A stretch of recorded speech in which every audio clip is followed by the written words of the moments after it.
Shalom, shalom. Dis-moi, quelle leçon est-ce que toi tu peux tirer de cette histoire? Je vais aller bref et rapide. Alors, au boulot, nous avons plusieurs chariots. Et parmi tous nos chariots, nous avons un chariot qui est défectueux. Dans ce chariot, personne n'aime l'utiliser. Alors, un jour, au boulot, j'avais besoin d'un chariot. Alors, je suis allé à l'endroit où on prend les chariots. Et à ma grande surprise, il ne restait qu'un seul chariot vieux et tout. Et tout de suite, je me suis dit, probablement, c'est le chariot défectueux et vieux que personne n'aime utiliser. Alors, ma première réaction, je me suis retourné, je n'ai pas voulu utiliser un chariot défectueux pour faire mon travail. Mais après, je me suis dit, bro, quand même, il faut vérifier si le chariot est défectueux ou pas.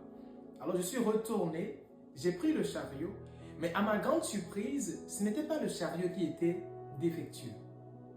Je me suis dit, bro, ok, j'ai jugé tout de suite ce chariot-là. Alors, dis-moi en commentaire, qu'est-ce que tu penses de cette histoire-là?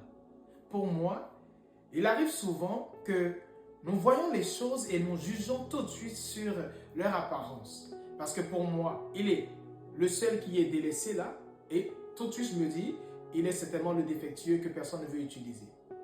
Deuxièmement, il était vieux, donc je dis, bon bro, il y a toi seul, tu es encore vieux, donc à coup sûr, c'est toi qui es le défectueux que personne ne veut utiliser.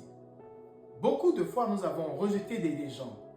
Beaucoup de fois, nous avons méprisé des gens à cause de l'apparence. Nous avons donné un jugement direct, tout de suite, sans pour autant prendre le temps de vraiment vérifier et s'approcher de la personne et connaître vraiment la personne que nous avons devant nous. Peut-être parfois à cause de ce que les gens nous ont dit ou à cause des rumeurs en général, d'accord?